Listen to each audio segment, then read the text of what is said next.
Welcome to Conspiracy. I'm Sammy, And I'm Taylor. and we're here to unpack and analyze the world's best conspiracy theories. So buckle up and let's jump in.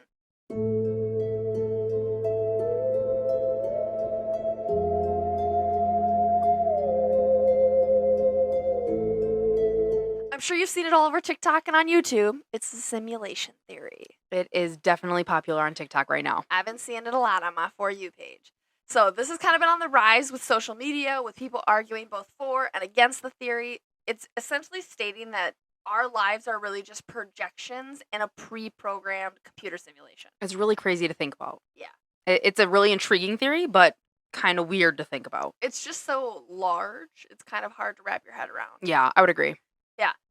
So the theory really only arose in about 2003 when a Swedish philosopher, Nick Bostrom, he presented the idea of the simulation theory. So Okay. what the simulation theory is that we believe our lives are really just simply the result of like an extremely intelligent computer program. All right. So think of like The Matrix. Okay. The movie The Matrix. Yeah. Where they have these huge advances in technology. Their like perceptions of the world are going to be super similar to what this Nick Bostrom guy believes. Yeah. Now, little background on the guy. He's currently 50 years old, living in England. So he's a Swedish guy, Okay. moved to England. Gotcha. He started his intellectual journey in 1994 when he received his Master's of Arts degree in psychology and physics from Stockholm University. So the guy's highly educated. Yeah, I mean, Okay. he then went on to earn a Master of Science degree in computational neuroscience from King's College London in 1996. Oh, wow. Yeah, so the guy's super educated, knows what he's talking about. Okay.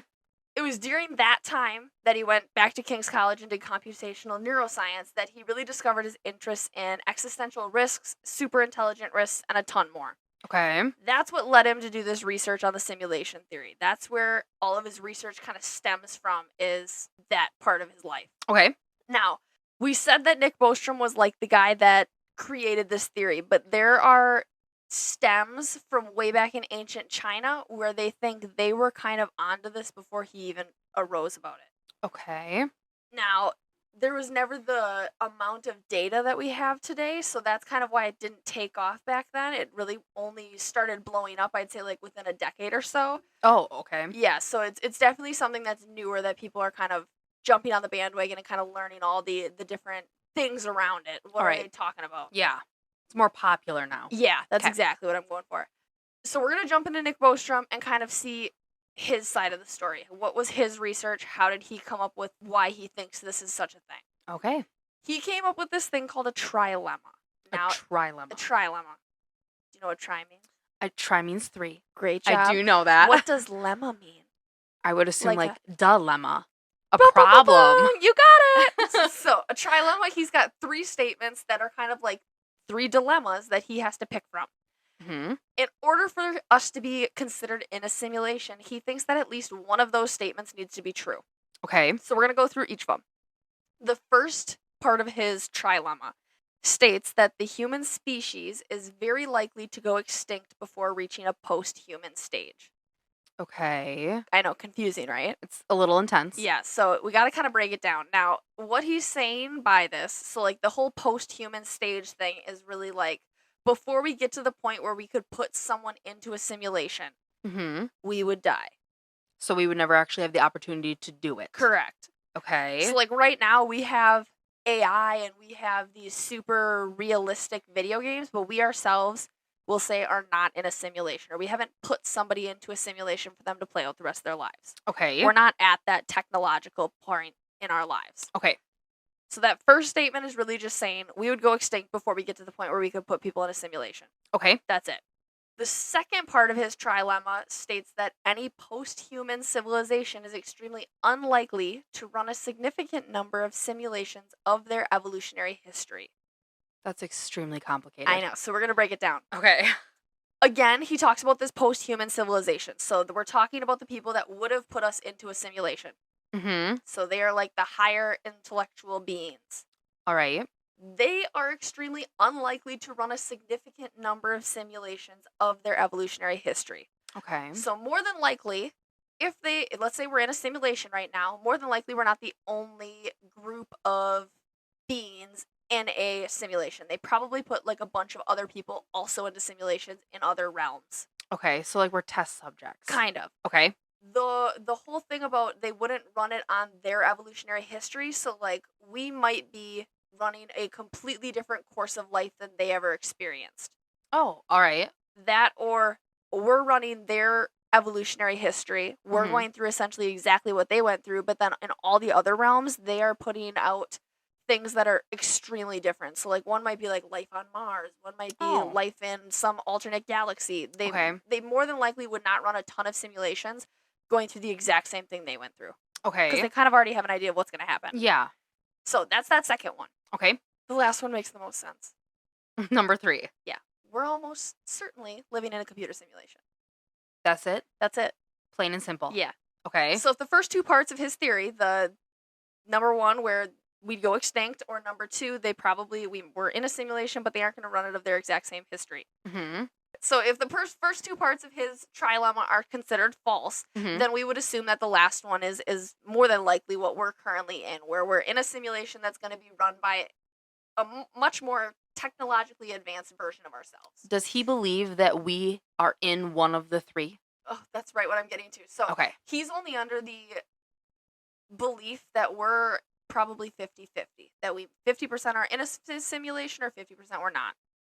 So like 50% of the world's population, or like there's a 50-50 chance that we are in a simulation? 50-50 that we're in a simulation. Okay, that makes more sense. Yeah, there's not like half of us that are in it and half of us that are out of it. Okay. It's all or nothing.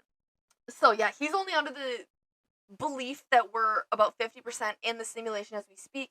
He does, however, believe that as the human species and the technology we have around us, that eventually we'll have the capabilities to start putting people into simulations and have them play out the rest of their existence. Okay, so they would live like in a, what is it, a VR headset? Potentially, it kind of Okay. depends on how we go about putting them in simulations. Okay. Or is it going to be as cool as like Avatar? That's kind of the vibe I got. As I was looking through research, I was like, if I could be an avatar and go into a little bubble and live out Avatar world, maybe I'd go into a simulation. I am single Jake Sully. Yeah. I am there for it. Now, another person that's kind of thrown his support into this ring is Elon Musk. Mm. So he went on to say, quote, 40 years ago, we had Pong, 2 rectangles and a dot. Now, 40 years later, we have photorealistic 3D with millions playing simultaneously.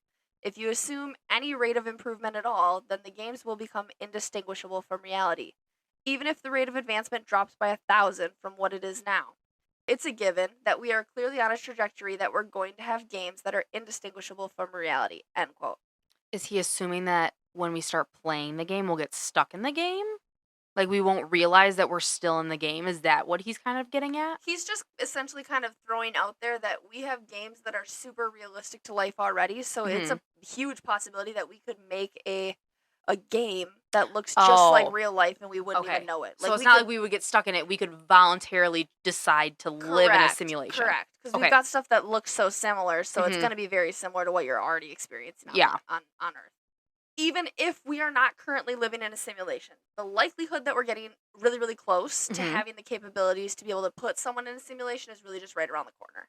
I would agree. We got some very realistic video games right now. And then with the demand for those photorealistic games, we think that there would probably be quite a bit of people that would be interested in entering the simulation where they would play out the rest of their lives. I mean, it's got to be happier than here on Earth. We got a lot of unhappy people here, and if you can pick a happier ending, I could see a lot of people jumping on board. But they don't get to pick it. The simulation picks it. So you don't think you'll be able to pick your simulation? I don't. You think that they're just going to hand you one? Because let's say we're in a simulation right now. I don't know I'm in a simulation, so I didn't get to pick my life. It's just being played out for me. That's a fair point. That's a really fair point. Now, like with Avatar, you kind of got to pick that, yeah, you knew you were going to be an Avatar, but then again, Jake Sully didn't know he was going to go in there and like have a bunch of people die that he loved. Okay, very fair point. I didn't take that into consideration. Yeah, so you might have some play into what some things happen, but I don't think most of the time you're oblivious to you're being in a simulation. Especially if we're in one right now. Yeah. I would have no idea. Mm-hmm. And here I am making a podcast about it. Back to Bostrom. Okay. His ideas are really kind of only further supported by our current capability to dream. So most Okay. people, when they're dreaming, don't know that they are in a dream. When you're in a dream, do you know you're in a dream? I don't think so. When I'm dreaming, I have absolutely no clue. And then I get out Yeah. of it, like I can recall my dream, Yeah. but while I was in the dream, I couldn't like in Divergent Yeah. when she's standing on top of the beam when she's in there with four, and she goes, "It's fake. We could jump." Oh, yeah. Like Mhm. that's kind of the thing I get. Like, okay, you're in a simulation, you're in a dream. I don't think I've ever had that in a I have dream. not had that in a dream. I can recall it, but I Yeah. don't know I'm in it. Have you ever seen those dream experts on TikTok No. that talk about that if you are in a dream and you realize you're in a dream, you're never supposed to say, I'm in a dream, because the people in your dreams will come after you and like haunt you. Oh God, There's a no. whole like dream world thing about it. There are books on this. It's crazy. So if I become aware, don't say anything. If you become aware in your dream that you're in a dream, you're never supposed to tell them that you're dreaming. Bad things happen. God, I can't even imagine. Just stay quiet and wait till you wake up. But like our brains, they have this capability to just be like pre-programmed and run us through a fake world when we're in a dream. So like if we Yeah. can do it in a dream, why can't we do it in a simulation? I mean, it's very possible that our brains already have that program that Yeah. they can turn on. That why wouldn't a simulation work? I'm going to have to do some more research on dreams. I Because know. that's kind of trippy to think about. Mm-hmm. And then like with the appropriate technology, we could place our brain in a trance. It would have absolutely no idea. We can trick it in a dream. We can trick it in real life. The brain's a powerful thing. Now, Nick Bostrom, he's not the only person that has been kind of dedicating his life's work into advocating for some of the simulation theory. Okay. Max Tegmark, he's another person that's jumped on the train and decided to add his 2 cents about what he thinks is really happening. So, before we get into his stance on the simulation theory, we're going to get a little bit of background information on the guy. He's currently 56 and living in Massachusetts. He was born in Sweden, but relocated to the U.S. to start college, where he attended the University of California, Berkeley. And then he earned his Master's of Arts degree in physics in 1992, which he followed up with a PhD in 1994. Where was the first guy born? Sweden. And the second guy? Sweden. What's going on in Sweden? I know, it's trippy there or something. Like maybe there's a loophole there that they just are being fed the Kool-Aid. How old were both these men? Were they relatively close in age? Tegmark's 56 and Bostrom is 50. Okay, so they were born relatively close. Yeah, pretty close. What was going on during that 10-year time span? I have no clue. Don't move to Sweden. Stay where you're at. That is evident here. So currently, Tegmark is a tenure professor at the Massachusetts Institute of Technology in the physics department. So another really smart guy. Yeah. Okay. Everybody that seems to jump on this is highly intelligent. Okay. It's here that he continued his research on cosmology, physics, and machine learning. Wow. Yeah. Now, machine learning is essentially like a fancier way of presenting the simulation theory. Okay. However, when Tegmark explains his ideas behind the simulation theory, he tends to do it in a little bit more of an understandable format. Thank God, because the Yeah. first guy made it way too complicated. So Tegmark explains his ideas behind the simulation theory. He tends to do it in a more understandable format. He compares his ideas to that of a video game. Okay. He stated, quote, "If I were a character in a computer game, I would eventually discover that the rules seem completely rigid and mathematical. That just reflects the computer code in which it was written," end quote. Tegmark has always been on the hunt to find limitations to simulation. Like in his everyday life? That and in like the science realm. Okay. So he's trying to find limits to this simulation that we're in and the theory as a whole. He's trying to find loopholes that he can pick it apart and say, well, it's not real. Now, how he is kind of thrown an idea out there, he's saying that we have a limitation to the simulation, stating that the speed of light, which is the fastest rate that any particle can travel, that would represent like a speed limit for transmitting info through the network of our simulation. Okay. So that could be considered a limitation that we have on our world that they've placed us into. Okay. Complicated but understandable. Yeah. Now, discovering these mathematical confines of our simulation, they're not the only things that we've noticed throughout our lifetimes. There's lots of other things that are currently being kind of thrown into the mix. All right. If we really believe that we're currently in a simulation, then we need to start looking at like the actual computer simulation. The size of our computer program would need to be like insanely large in order to be simulating the whole world all the time. I would assume. However, we think that our brains aren't actually simulating everything. Okay, explain. Instead of our simulation is going to behave in the exact same way that a video game does.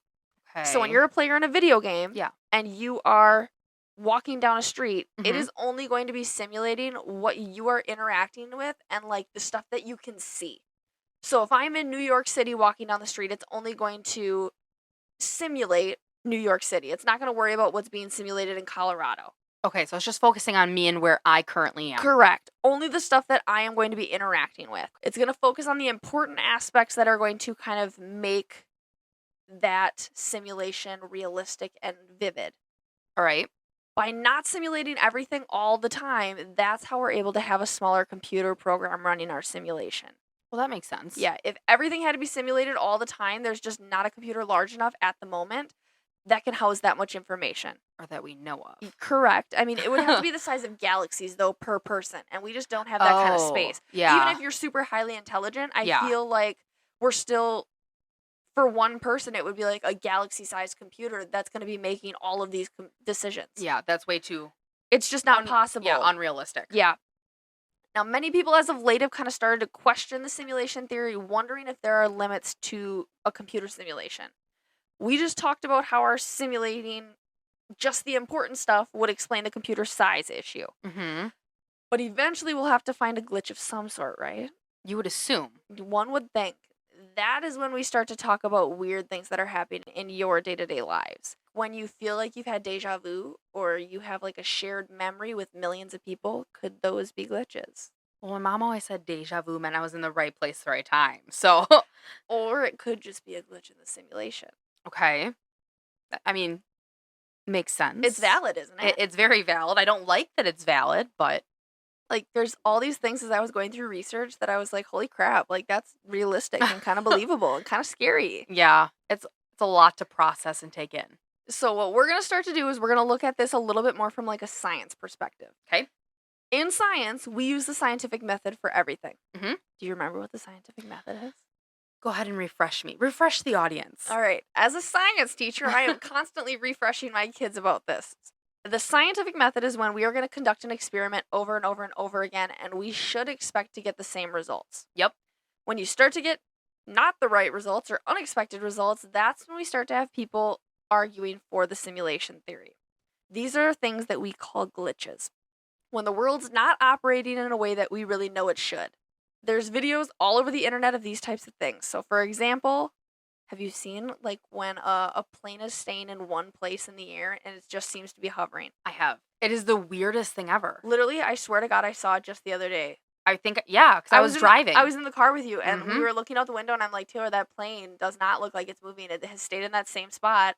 There have been a couple times where we have seen that. Experienced it. And you kind of look at it and you're like, that doesn't seem right. And then you kind of have to pause and wait, like, okay, I'm going to start to see it move. Yeah. And then it never moves. It just sits there. It just stays, and you're like, well, eventually it's got to like, because I'll be standing on the cement, Yep. not moving, Mhm. and the plane literally stays in that exact same spot. And we're not the only ones that have experienced it because it's all over the internet. I feel like science people will try to explain that. And I'm like, how do you explain something holding completely still in midair? It just doesn't make sense I to mean, me. a plane can like turn off its engines and kind of hover for a little bit, but it is going to still glide. It's not Yeah. going to just stay in one spot. It's still going to move forward or move down. Yes. It's not going to just hold still. Correct. Or have you ever gotten into a vehicle, car, truck, SUV, does not matter. Are you able to touch both sides of the vehicle? Yeah. Yeah. What Because a- you're going to be on one side and you just reach over and touch the other side. Correct. What about when you get on a bus, like a school bus? No. Can I don't even think I could reach the other side laying flat. can both of those vehicles fit in the same lane on a road? Yeah. So how could that work? That's really weird to think about. I mean, because when I go into a school bus, yeah. I could probably lay down and have my feet touch one side and have my arms fully extended. Mind you, I'm not super tall. I'm only 5'4", Yeah. but I could not probably, with my arms extended, be able to touch the other side. I don't think on my tiptoes and my hands extended all the way I could touch the other side. I know. It's just too far across. Whereas in my Honda Civic, I can literally reach across and touch the other side while I'm Yeah. touching the other side. Mind you, that's so weird and to a- think about. and a door to a vehicle, let's say like the door's thickness is going to be a little bit thicker than that of like a bus. Okay, yeah. So give it like, let's say it's 4 inches wide. 4 Yeah, inches on it each wouldn't be side much is more 8 than that. inches. That's not a huge difference from that of a bus. Yeah. It's not going to make that much of a difference. It's just weird. It's a glitch. Even if you added that amount of space to my hands, I still don't think I'd reach the other side of the bus. Yeah. Have you ever gone into a restaurant and you look at the booths and there's 3 consecutive booths of people that are wearing the exact same outfit? I haven't seen it myself, but I've seen pictures of it. Yeah. And it's a really, it's weird. It's trippy. It's so weird to look at because you see it and you're like, okay, am I actually seeing this? Where it's like 3 couples and all the girls are wearing like a pink shirt and jeans and all Yeah. the guys are wearing a plaid checkered, same color, exact same pattern. Yep. It's weird. I've seen it in video games for sure, whereas like the video game person that created it was too lazy to make a whole other person. They just were like, throw in 5 of the same women and have them walk in there. Got that right. Yes, I have seen pictures of it. I've never experienced it myself firsthand. So that is supposedly a glitch as well. All right. Do you remember in 2015 when there was the picture of the dress that kind of started a huge debate about what color it was? Some people saw white and gold, others blue and black. That dress ended friendships. It did. People were so upset about this dress If you did not see the same colors as your friends, it was a debate for at least a week. It was at every lunch table in our high school. That is for sure. So what we think is really happening is just proof of the simulation theory. So each of us are seeing the color of the dress that was presented to them in their brain simulation, which is going to ultimately be another glitch. Yeah. There was also a debate that ghosts are not necessarily real. Now, myself, a believer of the supernatural, I struggled with this one hardcore because I hardcore believe in ghosts. I do too. I don't want to see one, but I believe that they're there. Correct. I mean, I wouldn't mind like a glass falling off, but I don't want to be alone when it happens. I've been in my school at night and I've had doors slam and it's a very unsettling feeling. I believe that they're there. I don't enjoy hearing, seeing, or even witnessing. Like I said, but I don't want to be alone when it's happening to me. I want to have like a friend or somebody there to witness it with me. That way they don't think I'm psycho when I say, hey, I saw a ghost. I was definitely alone when the door slammed and I was the only one in the school. Yeah, it's terrifying. A very unsettling feeling. I could never. Nope. So with this whole ghost debate that they're not necessarily real, instead what these things are is another glitch in the simulation. So what we're perceived as a paranormal event is instead an explanation for a glitch. When something is being done that can't be explained by the laws of physics, so like when a light turns off by itself or something falls off a shelf without being pushed, you feel a scratch on your arm and nothing's there to have done it to you. All of those are supposed glitches that we have been pre-programmed into believing that it was something supernatural. So they're trying to give us like a lie, saying, oh, it's supernatural, and really they messed up the program. They're trying to give us an explanation for when their computer program messes up. So like if my glass were to fall off our table, we would probably say, oh my god, a ghost just pushed it, but really it's like all of a sudden the table glitched and my glass fell. Okay, but they've put in your head, oh, it's ghosts. It's probably a ghost. Okay, that makes sense. Yeah, it gives our minds something to kind of throw these things that are happening that we can't understand. It gives us an answer. We give them a reason. Okay. Our brains themselves, they can't see, move, or feel, so instead our body parts are the things that are collecting all that sensory information. Okay. It's then our brains that have to make sense of it. Yeah. So when something's not happening the way that we would expect it to, that's when we start to question our reality, and that's when the simulation theory starts to seem more likely. Makes sense. Another convincing argument for the simulation theory is something called the Mandela effect. I've seen this a lot, and it's very bothersome because I have certain memories in my life that I vividly remember something. Mm-hmm. And then they're like, oh, nope, that never existed. I know, it is hardcore. It's upsetting. Insane. Yes, it's very upsetting because I'm like, my memory, I'd like to think is normally pretty good. And then they'll be like, nope, that's wrong. It's always been this. And I'm like, it's crazy to me. It hasn't been. So you've kind of already hinted at it. The Mandela effect is when millions of people have a shared memory that never really happened. So for example, do you remember Jiffy peanut butter? Yeah. No, you don't because it never existed. Jiffy peanut butter. Yeah. With like the blue label. Well, it's actually red, but yeah. Is it really? Yeah. Oh, that's Skippy. Skippy and Jiffy. Yeah. But do you remember Jiffy? Yeah. Yeah, it's not a thing. It's only ever been Jif. Jiff. That's it. That's it. I always thought it was Jiffy and Skippy. I always remember Jiffy peanut butter, and I don't know if Skippy peanut butter has kind of deluded us into thinking that all of them end in Y's, but... No, it was Jiffy. I could have swore it was Jiffy, but you go back and look, and there's no recollection of Jiffy ever being sold in stores. What? Yeah. No. And there's tons of people that remember Jiffy peanut butter. So we're not alone. Correct. Or how about Febreze? Mm-hmm. It only has one E. Spell it. F-R-E or F-E-B-R-E-E-Z-E. Yeah. Most people remember it with 2 E's, Yeah. but it only has 1. So the In the double middle. the double E is not a double E. Correct. And there's lots of people that remember it having 2 E's, but there's only 1 in that middle part. I'm gonna have to look at a Febreze bottle. Yeah, later. I looked at one when I was doing this research, and I was like, holy crap, there's really only 1 E. I Yeah. remember 2 E's in that middle part. Febreze. Yeah. I just feel like you need gotta 2 E's in there to hold it out. Febreze. Yeah. Or how about Monopoly? We played Monopoly quite a bit when we were kids. Yeah. Do you remember the little guy? Like the Monopoly the man? little Monopoly man Yeah. that represents him. What's he look like? He's in like a little tuxedo. Yeah. He's wearing a top hat. He has a mustache, a monocle, and he may be carrying a briefcase, maybe. I don't think he has a top hat, but he definitely does not have a monocle.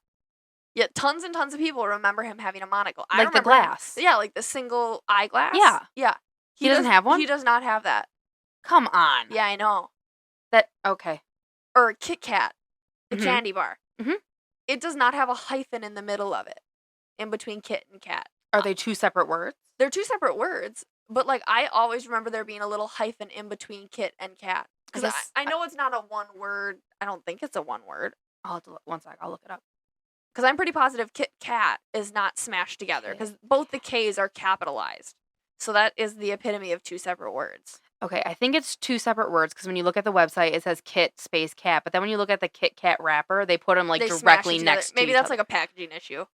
Oh, a hyphen would look better. It would, and I swear I remember it with a hyphen. Kit Kats were like my fave as a kid. Yeah, I don't eat Kit Kats, so I guess that one wouldn't have been super noticeable to me, but a hyphen would definitely make that look more aesthetically pleasing. Yeah. Or, I mean, we read these books as kids, the Bearstein Bears. Mm-hmm. It's actually the Bearstein Bears. No. Yeah. Have I just been saying that wrong the whole time? Well, I think most people pronounce it Bearstein Bears. Yeah. But it has never been the Bearstein Bears. It's always been the Bearstain. A-I-N, not E-I-N. What? Okay. I know. And, like, my whole childhood, we always called it the Bearstein Bears. That's how the books, the TV show, I've always called it that. We read those books all the time as kids, and I only remember it being the Bearstein, and so do millions of others, and it does not exist. Okay. It's crazy. That's upsetting. Or how about Raisin Bran cereal? I love Raisin Bran. You know the little logo, the guy that's like sunshine, and he's holding 2 scoops of raisins? Yeah, pouring it into the horrible wheat chips that no one liked. Well, I like them. I liked the raisins. That was about it. I always remembering the little sunshine dude having glasses, like sunglasses. Okay, I could see that. And he does not have them. What does he look like? He's just like a blank-faced sun. He's got eyes, but they're not Okay. covered by anything. I always just remembered him having sunglasses. I mean, it would make sense. Yeah.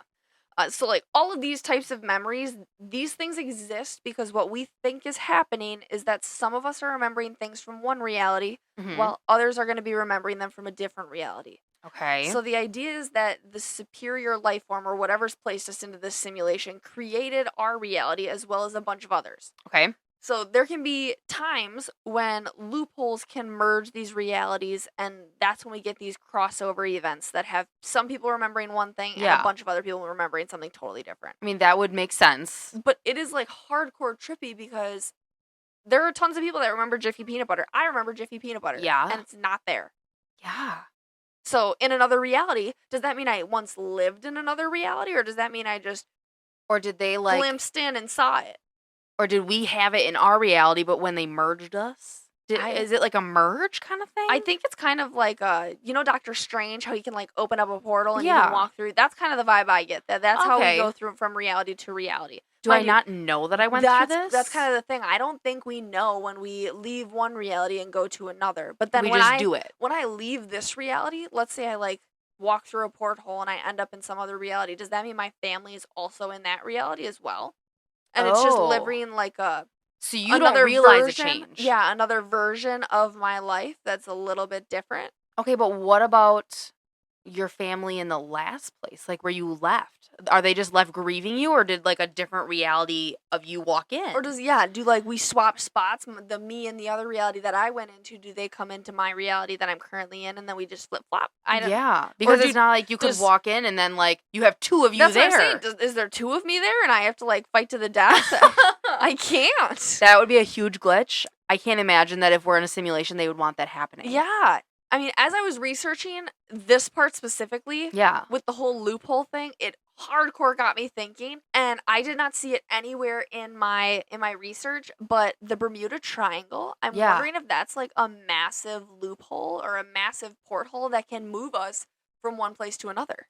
That area freaks me out. I would never travel through it because I'm so Ugh. fearful. Mind you, there's people that go in it and come out of it no problem, Oh, but there are yeah. those cases where people go in and they're never heard from again, and there's no wreckage, there's no body, there's Yes. nothing. Literally everything is gone. Or they'll have like a ship go missing and they have searched the ocean floor in parts of that area. And a lot of the times And it's they don't not find like a anything. small ship. It's It's like a- relatively large. It's a big ship. Most times it's like a military ship and it's just gone, like wiped off the face of the earth.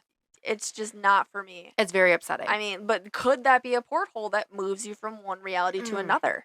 I just feel bad because if you go through that and you go through this like wormhole, whatever you would like to call it, Yeah. and you go into this other reality, you're just leaving everything here behind, leaving your family here to mourn. But that's my thing. Like, obviously, these people have gone through the Bermuda Triangle and have disappeared, and then the family here mourns. When they get to where they were traveling in this other realm, do they know that they've moved into another realm, or does it look exactly the same as ours? Because remember when we talked about Bostrom and Max guy, how we think that whoever created our simulation also probably created a ton of others. Okay, fair. Yeah. And they probably, especially Bostrom, yeah.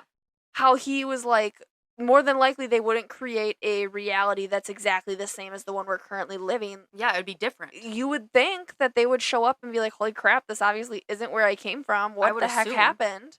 How scary would that be? I'd be terrified. Because if I went into a different reality and it was not currently what I'm living right now, and it was completely different, one, I would think the scenery in general would just look different. Yeah. I would assume that if there's an alternate reality, it probably doesn't take place on Earth. That would be my assumption. That would be my, I mean, they might, let's say they made a 1,000 different realities. They probably have like 10 yeah, but that then look similar, but what are the likelihoods that you get into one of those 10? Yep, and not one of the other ones that takes place somewhere completely different. Well, and then let's say the Bermuda Triangle is a porthole. Yeah. And you go through it.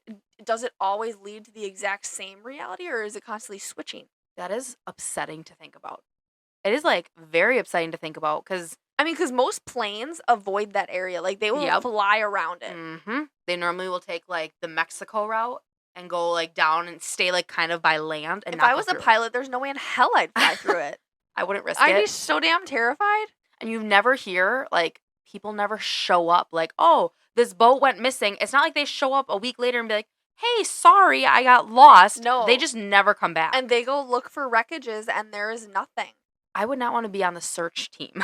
Because if there's no way I'm going in there, I'd be like, you know what? Call it a lost cause. They obviously portaled to another dimension, and we do not have to worry about him. They are safe wherever they went. Yeah, no, not a place that I would be like, oh, I volunteer as tribute to go and search that. I would not a bit. I would let them go live out their life and pray it's just as livable as it is here. But my thing is, okay, let's just say for a second that a wormhole doesn't exist, and they just, where did they go? Like, if it doesn't open to a different dimension, we don't find wreckage, like, what is going on? Portal to hell? Something is happening. That is the one thing that if I could have an answer to anything in the world, it'd probably be that. Area 51, man. I mean, it's intriguing to think about, but I'm also like, I want to know what's in that thing. Where the hell are these people going? Yeah. We've had so many boats, planes, you name it. We've had things go through it. Where is it going? And why aren't they coming back? It's one answer that I would like. All right, so the last thing I want to discuss is who. Who? Who could have created the simulation? My guess, or what I saw the most of, is aliens.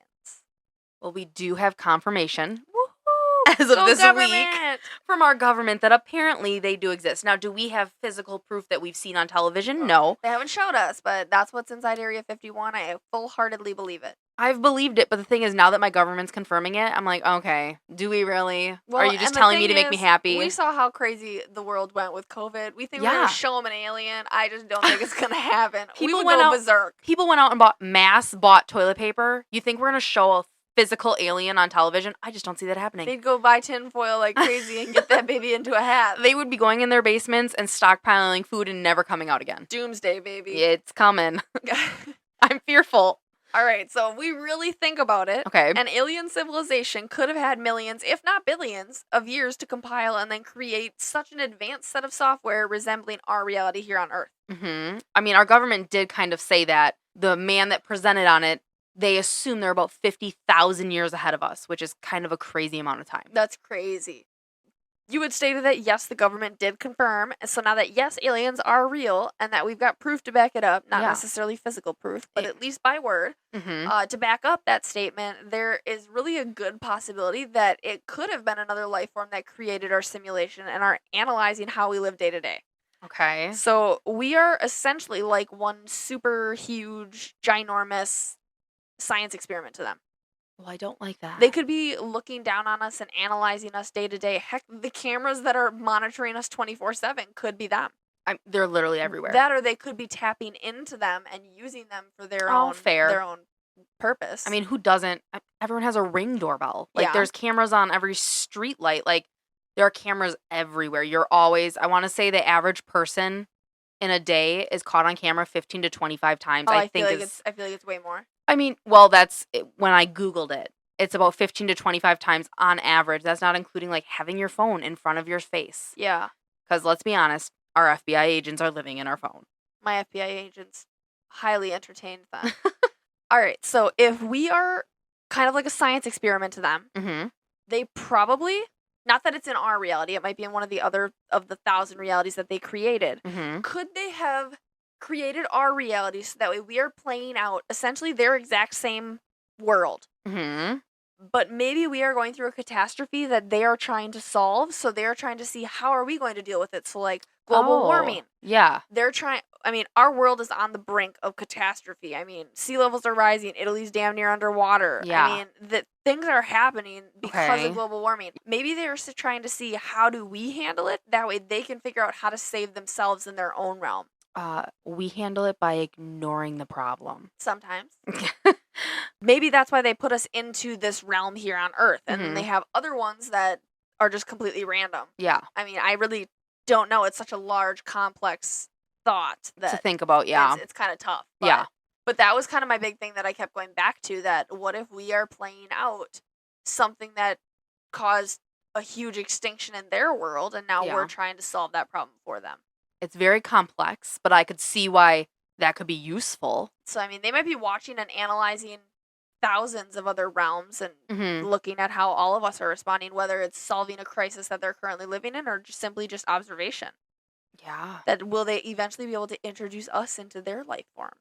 I don't know. Can you imagine walking down the street and, like, walking past an alien and be like, what's up, dude? And just having it be normal. Yeah, it'd be creepy. It'd be very, like, Star Wars-y. I still remember, it was about a year ago now, the Canadian government had stepped out and were like, there are aliens. Like, they confirmed it about a year ago.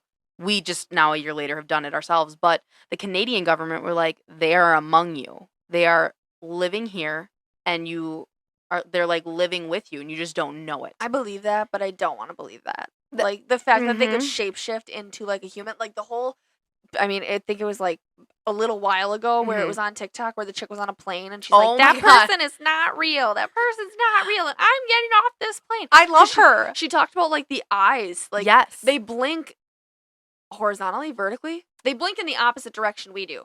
So their lids go like, whoop, I think it was that, but it was also like the eye. It kind of looked like a cat eye. Like, it didn't look human, I think, is another part of that. And then like, once that came out, I got highly vested, so I went and did a lot of research. But then there was other people that, like, a lot of them, for some reason, end up going into newscasting and want to be on TV. I'm like, that's probably not the profession I'd pick if I was an alien sent down to Earth. Yes. And, like, they will be on screen, and all of a sudden their face will start to, like, start looking real funky. I mean, not that it, like, shifts into what an alien that we've perceived an alien to look like, but it starts, like, changing ominous colors. Yes. And then they'll be like, we need to get it off them. We need to get it off them. Cut over to us. And I've seen some of those. It's super weird. I want to say, I looked into that a lot too. It's called reptilian people. It's a whole nother conspiracy theory. People have been saying for years, oh my God, the government's run by lizard people. Apparently those are the reptilian people. Don't they also think a lot of celebrities are lizard people? Yes. I don't know if it's like, are they aliens or is this a cult that they got into when they got famous? Who knows? It's a theory for another day.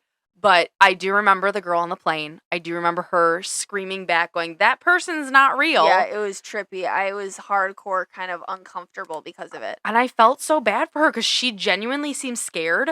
And then it came out days later, like she was drug tested and like had an alcohol screener and she was completely sober. She had nothing in her system. I mean, and I loved how everybody just like stared at her like she was the crazy one. Mind you, if I was on the plane and I had somewhere to go, more than likely I feel like the reptilian person's probably not going to do anything. They're just trying to get somewhere. You But would I feel like think. they could just like snap their fingers and show up wherever they wanted to go. Yeah, but Don't you think they probably have higher powers than we do? they probably don't want to risk the getting caught. They're gonna spend $500 on an airport ticket. I would just freaking I'd go into the privacy of my home and snap. I'd be in Italy. I mean, you make a valid point, but they're also probably just like, I'm trying to assimilate and be like everyone. Maybe And they honestly, lose powers when they get here. maybe they're working with the government, or maybe they just have lots of our currency back on their spaceship and they got sent down so the airplane ticket price isn't the issue. Okay. The other thing to think about is, okay, let's say we're being in a simulation by aliens or by some superior life form. Okay? We have spent billions traveling and probing into outer space, and we have found nothing. Nothing. Valid point. Maybe aliens, if they created our simulation, maybe they built a wall. So if it's like a video game, you can build a wall where players cannot see the computer program. Okay. Could they have built a wall in our simulation where we can never discover or find them? Like, there's a wall around where they live. So let's say they live on Saturn.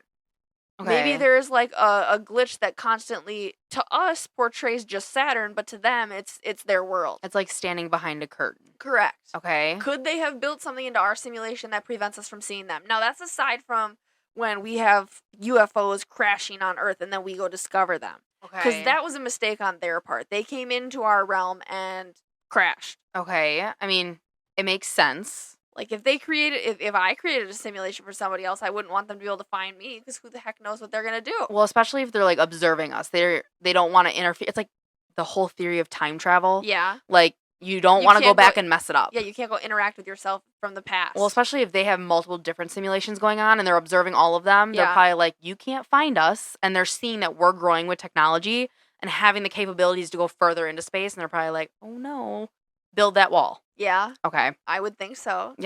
I would hope so.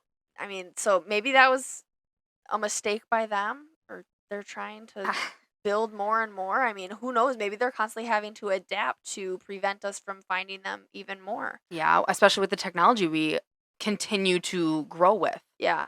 I mean, it's possible. I mean, because we've only traveled. I think we've had probes go as far as like Pluto. We have pictures, or well, better pictures of Pluto. They're really tiny probes, but they send them out and they fly right past and just keep going into space. I mean, and eventually, like, I feel like their battery's got to die. They do. Eventually, way out there, it does die off. But it's possible that these life forms could be light years away. Yeah. Maybe they created, because when we were talking about Tegmark, he has the limitation that the speed of light. Mm-hmm.